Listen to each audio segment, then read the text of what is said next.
Okay, prong collar. This is going to be your best friend. This is what I suggest for. We use these on all of our dogs, small, tiny, big, huge. This is a Herm Sprenger 3mm. It's also called a pinch collar. You literally pinch to put it together.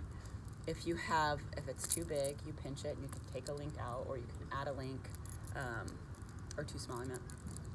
So this is going to be your best device to communicate with your dog.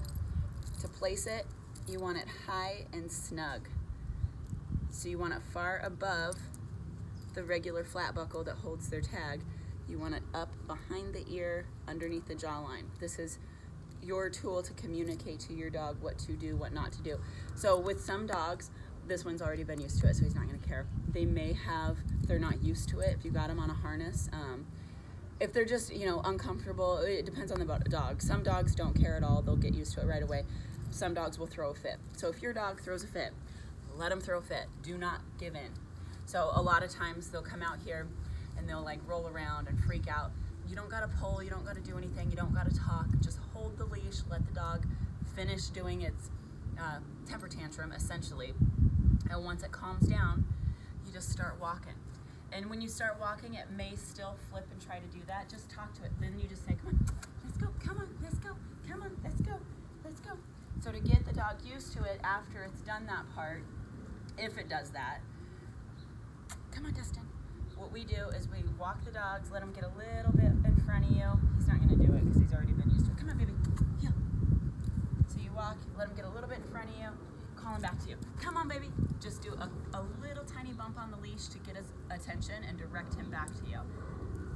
Good boy, that's a good boy. Here we go. A little bit in front of you. Let's go. That gets his attention, he sees me, and then he comes back.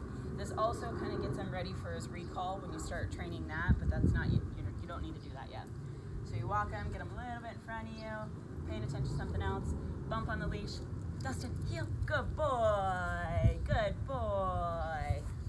You do that over and over and over, couple 20, 30 times, and you got the dog, he's got your attention. Now he's gonna be sitting at your side, he's gonna be walking by your side. He won't pull against it. Most dogs just won't. But if he does, if they do, all you gotta do is give a little bump on the leash, get him back lined up with your leg. You don't want him out in front of you. The dog needs to know that this is your walk, it's not his. He doesn't need to be out there scanning. We don't do any sniffing, marking, any of that. No funky business, no getting into other stuff. We just do simple walks, structured walks right here with us, and that's about it. Come on, here we go, Dustin, let's go, Dustin, let's go. Good boy, good boy. Sit. Oh, nice job, nice job. So from there, you can use this to, well, I'll send another video outside of this to, teach a sit and a down stay. But really the main goal for this is to get it fitted correctly, get your dog used to it, start walking him on it, and when you're in the house, leave this on him. Leave this whole setup on the dog as he's hanging out.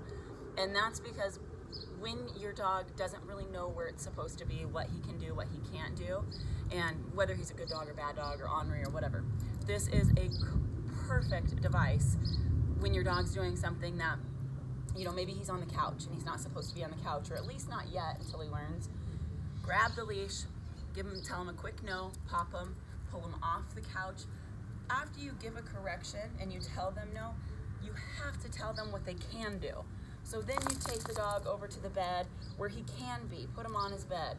And you're gonna put him on his bed, you're gonna tell him to sit, you're gonna go to turn walk off, and he's gonna follow you. You pick up the leash, you'll walk him back over there. I mean, that's really as simple as it is. Give him lots of praise for all the good stuff he's doing over and over and over, so he knows that that's what you want. Small corrections for the little things, because he doesn't know a lot right now, so you can't give him a correction for something he doesn't know. So you're not gonna correct the dog if he doesn't sit. He doesn't know sit. You're not gonna give him a correction for not staying on his place. He doesn't know his place. You do correct for counter surfing, for that kind of stuff. But this is what we do for every dog that comes in, even long timers that we've had. We go back to basics. If they start kind of getting a little funky or they start doing their own thing, leave a leash and collar on them. They know what they're supposed to do, what they're not, but it's the easiest way if you've got several dogs or even just a couple dogs hanging out in the house to pick this up, guide them to where they can be, tell them what they can't do, give them a quick correction for unwanted behavior, and then lots and lots of praise for all the stuff they're supposed to do. Okay, so that's the prong collar fitting.